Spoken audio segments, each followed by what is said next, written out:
video, we'll explore the close friendship between Gilded Age author Henry James and Gilded Age painter John Singer Sargent.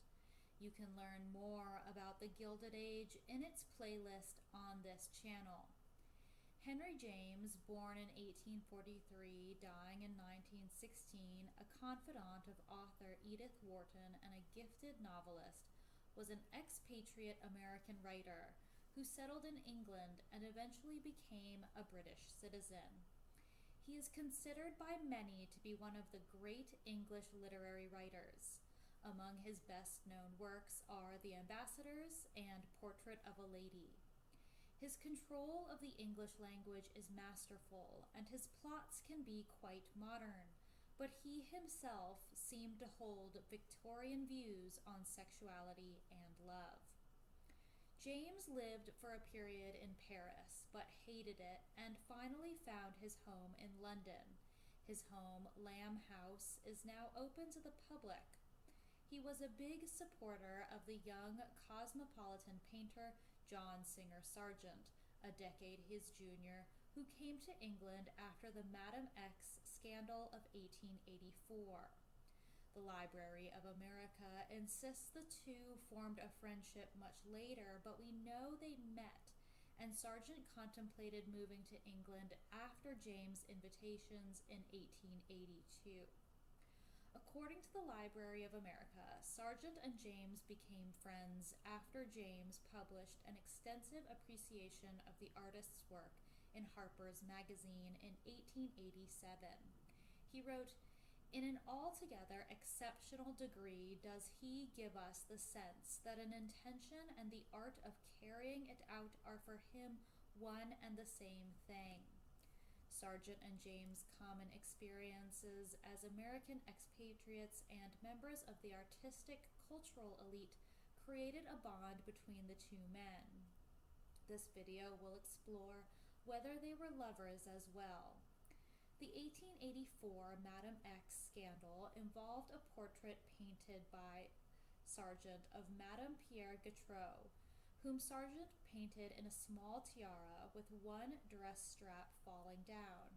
Her alabaster skin, which she dusted with lavender powder, against the black contrast of her velvet gown, shines through the work. The state of a woman, an American-French Creole woman from Louisiana no less, in undress was shocking to the French elite. Sargent painted the dress strap back onto her shoulder after the outcry, but the damage to his reputation was done. Which society lady would want to sit for Sargent if he was encouraging them to take their clothes off? Virginie Amélie Avignon-Gautreau was the wife of the French banker Pierre Gautreau, who was at least twice her age. Madame X was painted not as a commission, but at the request of Sargent, as he was struck by Gautreau's beauty. In this we see a veering away from the modern school of thought that Sargent was gay, as he was deeply impressed and attracted to the beauty of women. The model was an American-French Creole woman from New Orleans who married a French banker twice her age. She became notorious in Parisian high society for her beauty and rumored sexual infidelities. She prided herself on her appearance. She was referred to as a professional beauty, a term for a woman at the time who used personal skills to advance herself socially. Her unconventional beauty made her an object of fascination for artists. The American painter Edward Simmons claimed he could not stop stalking her as one does a deer. Sargent was also impressed by her profile, described by modern critics as raptor-like, and he anticipated a portrait of Gautreau would garner much attention at the upcoming Paris Salon and increase interest in his portrait commissions. He wrote to a friend, "I have a great desire to paint her portrait and have reason to think she would allow it, and is waiting for someone to propose this homage to her beauty. If you are bien avec elle and will see her in Paris, you might tell her I am a man of prodigious talent." Although she refused numerous similar requests from painters, Gautreau accepted Sargent's offer in February 1883, and he would paint her in his workshop. Sargent was an expatriate like Gautreau, and their collaboration has been interpreted as motivated by a shared desire to attain high status in French society. But was it? Sargent was a skilled linguist, raised in Italy by his American surgeon father and mother who loved the arts. Although shy, he seems to have been able to do almost everything well. Brahms himself remarked that he was a skilled pianist after hearing Sargent play at a salon. Madame Gautreau had married well and had a daughter. There was very little movement that the two could have done. But Sargent had a desire for excellence and complained of the unpaintable beauty and hopeless laziness of Madame Gautreau when she failed to sit for portraits at her estate in Brittany. At the time, she was herding around her 4-year-old daughter as well. For painting the tone of Gautreau's pale, shining skin, Sargent used a palette composed of lead white, rose madder, vermilion, viridian, and bone black, echoing the palette used by fellow American painter James McNeill Whistler. You can learn more about Whistler's friend Oscar Wilde in his videos on this channel. Sargent would actually occupy Whistler's former house on Tite Street, Chelsea, London, from 1885 until his death. The critics of Madame X from the Paris Salon's 1884 exhibition wounded Sargent. They said the figure, slightly twisted, was spineless. They jeered at this decision to pose a known woman, not a mythological figure of which nudes existed at the same exhibition, in such a way, but some called it beautiful. Sargent was extremely disappointed by the public reaction to Madame X. Ralph Curtis wrote of Sargent's reaction on the day of the exhibition's opening, "John, poor boy, was heartbroken." Henry James, who knew all too well the acid quill of the French press, would have been sympathetic to the young artist, who sported the blue china and Japanese dolls in his salon, so beloved by wild devotees in the yellow 1890s. Madame Gautreau and mother came to his studio bathed in tears, a colleague recalled. Gautreau's mother requested Sargent withdraw the painting from the exhibition. Sargent refused. He said he painted her exactly as she was dressed, that nothing could be said of the canvas worse than had been said in print of her appearance. While painting her, Madame Gautreau was excited about the portrait. Sargent eventually sold the painting to the Met in 1916 after his subject had died, presumably out of sympathy and sensitivity to her. Sargent admitted that it was one of his best works, somewhat confusedly, as it had become so infamous at that time.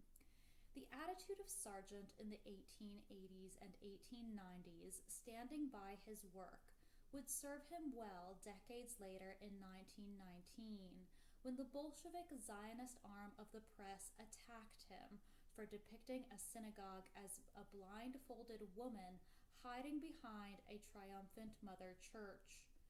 Sargent didn't argue and simply refused to paint more on the subject.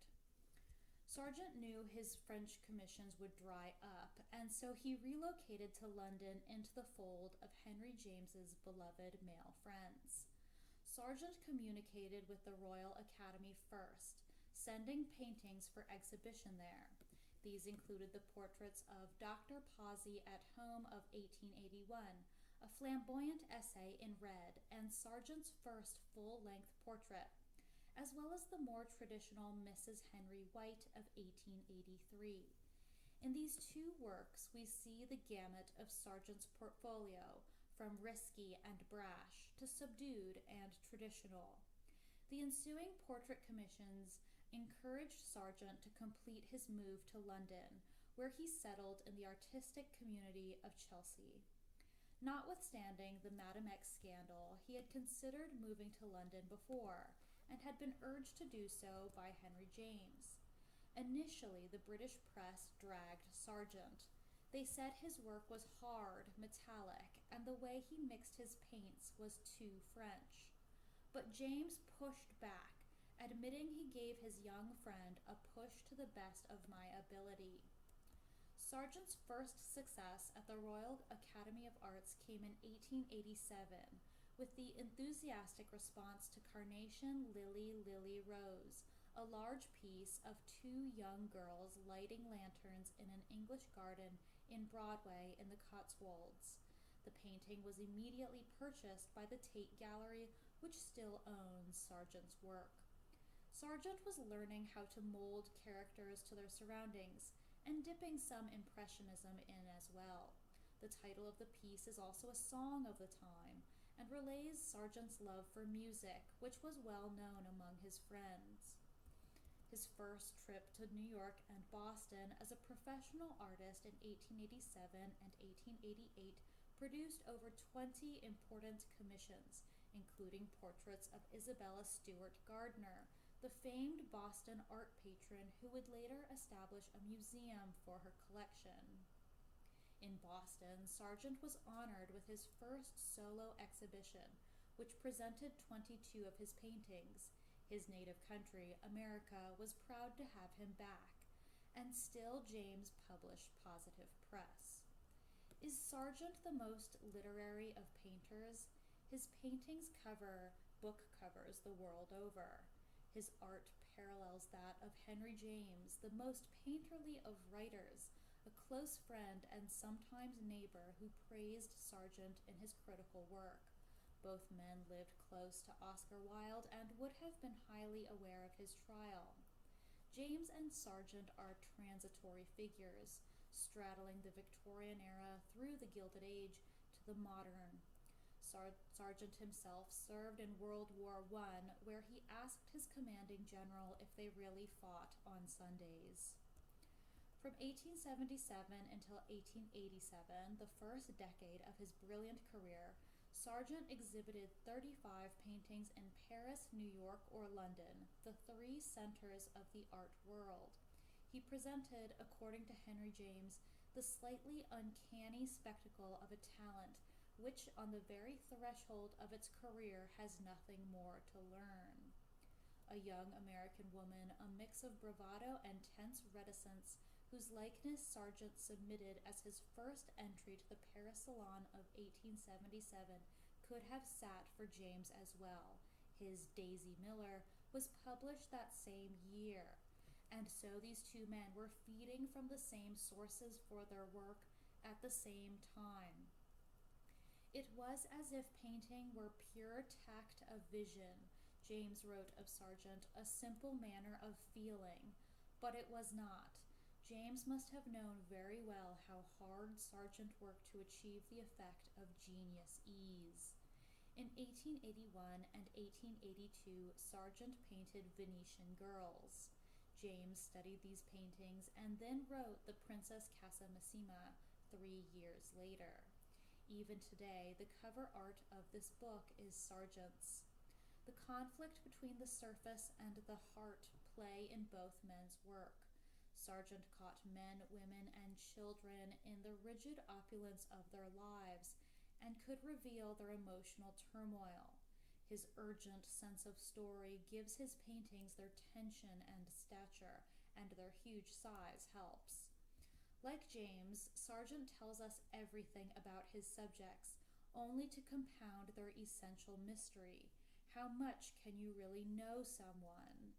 Dr. Pazzi, for example, grand as a nobleman, wears a vermilion dressing gown and stands in front of a crimson drape in Sargent's painting. It takes a while to see the irony of the silk cords that bind his gown and the curtain. Dr. Pazzi was a gynecologist and a prominent roux. One of his lovers, Virginie Gautreau, was the notorious Madame X. Sargent thought it amusing to display these paintings across from or next to one another in galleries. During his period at Broadway with Sargent in 1885, James was writing The Bostonians, inspired by the city that so loved Sargent, and The Princess. His reputation by then had already been well founded, along with his age, being one of the oldest, which made him by far the dean of a small colony of artists gathered there. It was James who was one of the first to recognize Sargent and praised him to American audiences repeatedly for years. James kept Sargent's name fresh in critiques and other pieces for decades. In 1899, Sargent painted an interior in Venice, perhaps due to a remark made by James on the Palazzo Barbaro, owned at the time by members of the Bostonian elite. Henry James wrote The Wings of the Dove in 1902 in the library of the home owned by Daniel Sargent Curtis and his wife Ariana. In the piece, an old couple is at the forefront while a young couple is at the back. Did Sargent predict the falling away of the Edwardian youth? Years earlier, in Sargent's 1882 portrait of Charlotte Louise Burkhart, we find James' support again. Sargent's sitter for this portrait, called the Lady with the Rose, was the 20-year-old daughter of a Swiss merchant and his American wife, members of the artist's cosmopolitan circle in Paris. Sargent, in his typical risky style, painted the rose not red but white.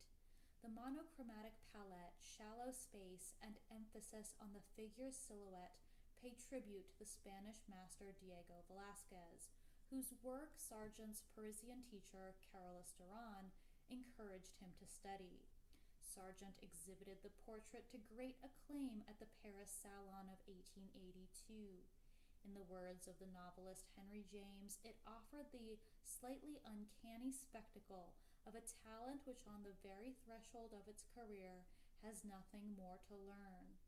Was this scholastic remark inspired by Sargent venting to James, very much wanting to prove to his art teacher that not only had he learned from him, but now he could beat him at his own game?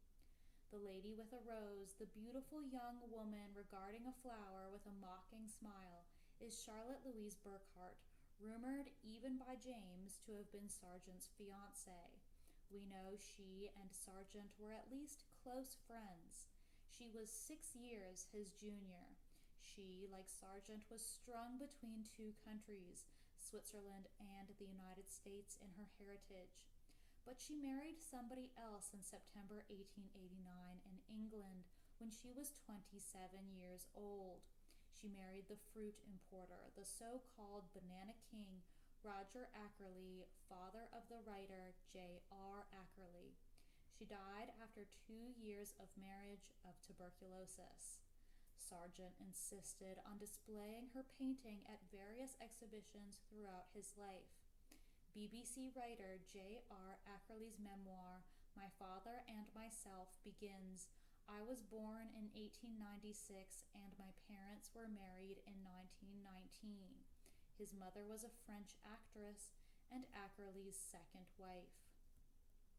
Sargent remained in England for 40 years, painting various members of the British aristocracy, including the noble Aitchison sisters, which you can learn about on this channel.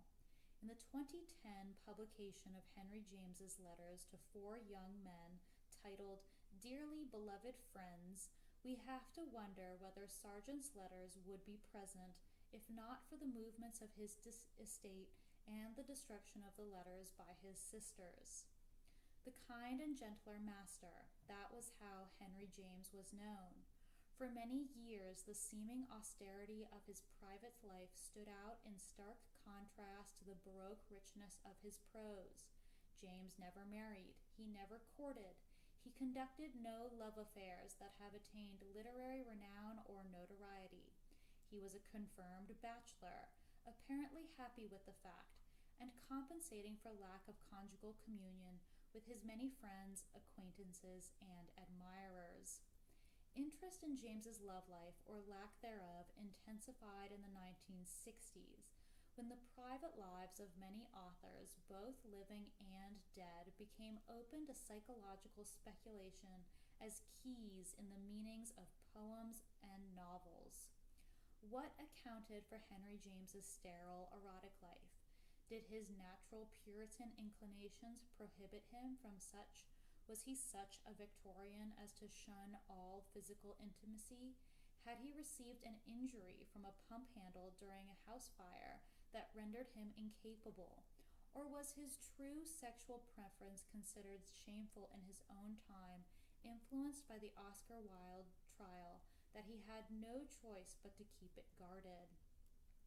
Among the paramours discussed in Homosexuals in History, a study of ambivalence in society, literature, and the arts, in connection with James, are Hendrik Andersen, the sculptor, and society maven Jocelyn Peirce, both of whom figure significantly in his letters. There is also an ongoing theme to connect all major men of the West to some sort of gay lover, which is included in Romanoff scholarship to a staggering extent. Among the books that explore James's sexuality is Henry James and Homoerotic Desire of 1998 and Henry James and Queer Modernity of 2003. In Dearly Beloved Friends, Henry James's letters to younger men, James writes to 4 younger men with whom he had undeniable great emotional, if not physical, attachments. The sculptor Andersen, born in 1872, dying in 1940, Peirce, born in 1873, dying in 1943, American-born British writer Howard Overing Sturgis, born in 1855, dying in 1920, and the British novelist Hugh Walpole, born in 1884, dying in 1941. James gravitated towards young artists for whom he could do something, support their work in critical reviews, suggest commissions, and so on. Sturgis was 47 at the time James met him, which makes him a younger man, if not quite a young man. Walpole was 19 when he sent the elder James a fan letter. James himself was 56 at the time he began the first of these relationships with Andersen, and he was in his 40s when he befriended Sargent. But it must be noted James had female fans turned friends as well, such as Edith Wharton. James was, in his fiction and non-fiction alike, a guarded man.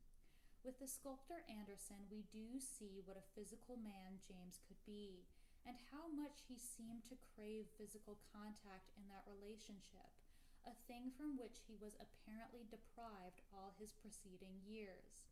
The letters to Andersen are filled to brimming with his desire to take Andersen into his arms, to lay his hands on the Norwegian giant. "I hold you close and am ever your affectionate old friend," is a common closing line and one of the more restrained to these Andersen letters.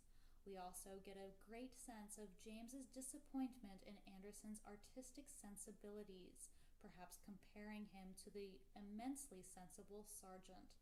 Andersen was a sculptor of some repute whose grand dream was to construct an entire city, a world center of communication, that could somehow unite the peoples of the world. The idea left the more practical James cold. He was no globalist. He implored Andersen to engage in more modest and commercially viable works, such as the bust he made of himself. Such smaller pieces, James argued, gave Andersen credibility and, more importantly, money to pursue his larger creations. Andersen did not listen. Today, Hendrik Andersen is better known as an intimate of Henry James than he is as a sculptor. Art figures in the other letters, especially those to Horace Walpole, who was coming to maturation as a novelist when his friendship with James commenced. Again, James pulled no punches, despite his personal affection for the man, in criticizing what he felt were flaws in his work. The same goes for Sturgis, the author of Bellchamber. In both writers, James found a need for greater focus of point of view and expansion of detail. Still, there is not enough insight into James's views on art or his own work habits. What we do learn from the letters is how peripatetic James and his younger friends were, and also how lonely James was when he was not traveling, and how much he craved the company of these men. When he did travel, he would bring Sargent with him on their tour through Florence, Italy, for example. He envied Walpole's inexhaustible vitality and energy and encouraged his activity as fodder for novels. He encouraged the social rotations of Walpole, Sturgis, and especially Percy. Since James had no children, was this his way of giving back to society? More than anything else, he extended frequent invitations for all these younger men to visit him at Lamb House, his residence in Rye. There is almost a plaintive note to his invitations, if not desperation. It is unclear just how far James's relationships with these men went, whether or not they truly crossed the bounds into the homosexual. His physical attraction to Anderson has already been noted. His letters to Percy make casual references to intimacies and intercourse, and at one point he tells Sturgis that I could live with you. Still, we can discount those due to the flowery language among men at the time.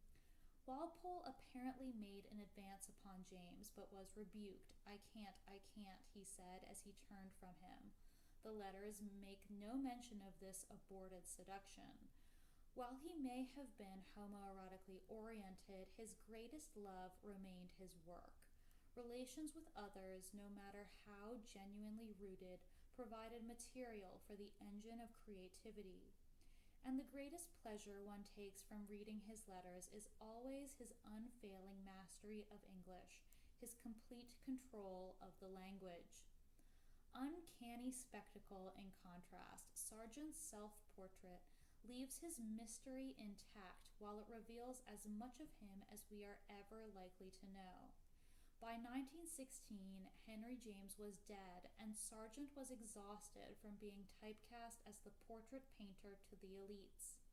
So he embraced a new career, where he accepted a major commission in the tens of thousands of dollars from Boston's Museum of Fine Arts to paint the murals for its rotunda and grand staircase. These murals catapulted Sargent from the private to the public arena, and allowed him to create classical, religious, and mythological images. Sargent, who was 60 at the time, noticed Thomas McKellar, a 26-year-old black elevator operator, at his hotel. Sargent told McKellar that his physique would have artistic value, and asked him to become his model, which McKellar did until Sargent's death a decade later. We can identify works McKellar posed for as he had a deformed left nipple. Sargent admitted he wouldn't know what to do without McKellar for the commission. It has been argued Sargent's only major nude was of McKellar, but that is false. Sargent painted multiple nudes throughout his career, but did not exhibit them. He was remembered by one colleague as being an absolute bugger during his trips to Europe, loving the young men in the Venice canals. The McKellar work by Sargent is disturbing, forcing you to look up at the naked man who has his legs spread out. He never exhibited the piece publicly, but displayed it in his studio until his death in London in 1925, when his sisters decided not to keep it in their estate. The painting remained away from the public eye until Boston's Museum of Fine Arts acquired it in 1986. After his stint in modeling, McKellar married in Boston and had no children. Before this, the 1913 portrait of Henry James was a commission by James's friends and admirers for his 70th birthday. This was quite an undertaking, since Sargent had forsworn portrait painting in 1907, turning to his beloved charcoals instead. The James portrait was commissioned by the writer Edith Wharton, who, like Sargent, was dissatisfied with the final result. You can learn more about Wharton and her marriage on this channel. So Sargent presented it to King George V in 1916, 2 weeks after James's death at 72. But according to the exhibition catalog, the author was happy with the result, calling it Sargent at his very best and poor old H.J. not as his worst. In short, a living, breathing likeness and a masterpiece of painting. But the living, breathing likeness almost breathed its last before most people had a chance to see it for themselves. When the painting went on view at London's Royal Academy in May 1914, a suffragette named Mary Wood attacked it with a meat cleaver, managing to slash the canvas 3 times before being apprehended. While it is tempting to speculate Wood was venting her disapproval of the way James portrayed suffragettes in his novel The Bostonians nearly 30 years earlier, she was in fact engaged in a more general protest at the lack of political representation for women. In the years just prior to World War I, several British suffragettes drew attention to their cause by vandalizing pieces of art, just as climate activists do today, indicating a common theme in their funding and belief. James relayed his feelings about the incident in a letter to his friend Jesse Allen. Yes, it was a nasty one, or rather a nasty 3, for she got at me thrice over before the tomahawk was stayed. I naturally feel very scalped and disfigured, but you will be glad to know that I seem to be pronounced curable, to all probability that is, when the experts have well looked into me. The damage, in other words, isn't past praying for, or rather past mending, given the magic of the modern mender's art. James's optimism was well founded. Sargent was quickly able to repair the painting with the help of a team of restorers, and it is one of 3 portraits Sargent made of his friend. We can attest that today old H.J. looks none the worse for his ordeal. At times, both James's and Sargent's surface brilliance obscured their genius for suggesting the unknown. What do we really know about John Singer Sargent? His sisters destroyed much of his correspondence after his death in 1925. In 1980, an exhibition of his supposed homoerotic work, including the paintings of the nude black man who had modeled for Sargent's murals in the Boston Museum of Fine Art, was put on display. James has been called verbose and Sargent flashy. Both relied on the artistic and social conventions of the past to depict modern materialistic dissolution and the pride of the Gilded Age. But they did it so well, and they were so talented. Sargent's magical vision of innocence comes across in his paintings of children, and we see the depreciation of this in his paintings of World War I veterans. Carnation Lily, Lily Rose was painted by Sargent over 2 years in a garden in the English country town where both he and James lived. James once said that the 2 most beautiful words in English were summer afternoon. Sargent might have preferred summer evening. The 2 children are almost neutral, but were in fact girls. One is taller and older than the other. Are they James and Sargent decades ago, a depiction of what might have been